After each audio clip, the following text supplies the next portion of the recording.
Welcome to the Real Estate Espresso Podcast, your morning shot of what's new in the world of real estate investing. I'm your host, Victor Menashe. The Real Estate Espresso Podcast is sponsored by the Cost Segregation Guys.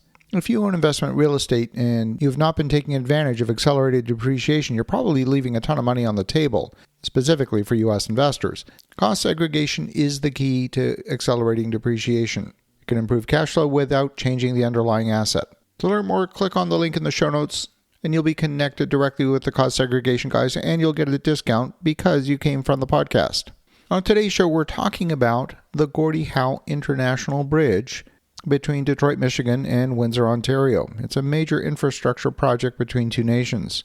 But beneath the politics and the engineering is a financial structure that closely resembles many real estate partnerships. Canada agreed to fund the project when Michigan declined to provide upfront capital. Through the Windsor-Detroit Bridge Authority, Canada assumed the cost of the design, the land acquisition, the construction, and the supporting infrastructure on both sides of the border. The project cost is about 6.4 billion Canadian dollars, or about $4.5 billion in US dollars.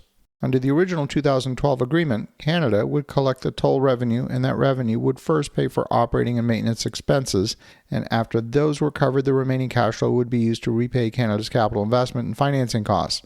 And only after Canada had recovered its investment would the remaining profits be split equally between Canada and the U.S. That structure sounds familiar to real estate investors. It's a very common waterfall. First pay the expenses to operate the asset, then return investors' capital, only then do the partner share on the profits. The principle is straightforward. The party taking the greatest financial risk should have priority in distribution of the proceeds. Canada funded the bridge, Canada assumed the construction risk, the financing risk, and much of the long-term revenue risk. Under the original agreement, Canada would therefore receive the available cash flow until its investment had been repaid. That is a fairly defensible structure. In a real estate project, an investor might contribute the equity while the operating partner contributes the expertise, the relationships, and the execution. You need both. That doesn't always mean they should receive equal distributions from the beginning. A typical structure might repay the operating expenses and the debt service and then pay a preferred return. After that, excess cash flow could be used to return invested capital. Only then are the remaining profits divided between the investor and the sponsor. See, the sequencing matters. Revenue is, of course, not the same as profit. A property might collect millions in rent, but that doesn't mean millions are available for distribution. After all the expenses are paid, the taxes, insurance, utilities, repairs, reserves, debt service, and capital expenditures have been paid, then that net cash flow, that's what's available to be distributed. And a bridge is no different. Toll revenue has to support the staff, the maintenance, the snow removal, security, administration, repairs, long-term capital needs. You can't just distribute money that's required to keep the asset operating. Now, a later 15-year side agreement introduced a different revenue structure, and during that period, net revenue is divided equally. Net revenue means toll collections after direct operating expenses have been paid. Canada's half is applied towards construction and financing costs, and the U.S. is directed into a regional economic development fund supporting infrastructure in the border corridor. This structure also has some merit.